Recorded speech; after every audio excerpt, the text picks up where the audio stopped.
جس کا دو نہیں؟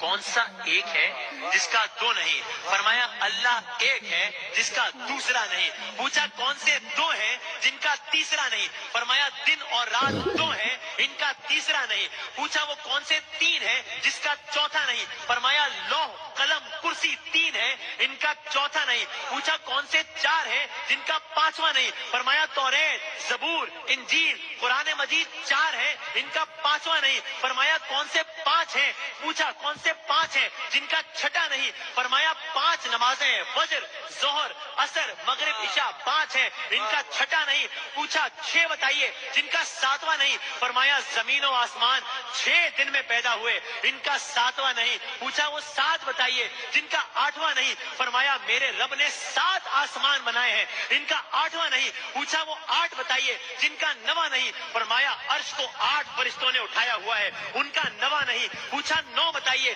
جن کا 10واں نہیں؟ فرمایا اللہ نے فرمایا، آپ کو یاد ہوگا، فرمایا اللہ نے فرمایا ہے حضرت صالح کی قوم میں 9 بڑے کافر سردار تھے، ان کا 10واں نہیں۔ پوچھا اچھا وہ 10 بتائیے جن کا اب مجمع میں ایک عجیب و غریب کیفیت طاری ہو رہی ہے، اور وہ یہودی عالم بھی سوچ رہا ہے کہ یہ تو معاملہ کہاں کا کہاں چلا گیا، لیکن سوال جاری رکھے ہوا ہے۔ پوچھا وہ 10 بتائیے جن کا 11واں نہیں؟ فرمایا حج کے موقع پر قربانی نہ ہو تو 7 روزے حرم میں، 3 روزے گھر پر رکھنے کا حکم ہے، یہ ہو گئے 10۔ یہ 10 ہیں جن کا 11واں نہیں۔ پوچھا سوالات جاری رکھ رہا ہے۔ پوچھا وہ 12واں بتائیے جن کا 13واں نہیں؟ فرمایا سال کے 12 مہینے ہوتے ہیں، ان کا 13واں نہیں۔ کہا وہ 13واں بتائیے جن کا 14واں نہیں؟ فرمایا حضرت یوسف علیہ السلام نے جب خواب میں دیکھا تھا تو دیکھا تھا کہ اس میں 11 ستارے، سورج اور چاند کو دیکھا، یہ 13 تھے، ان کا 14واں نہیں۔ کیا بات ہے، سبحان اللہ۔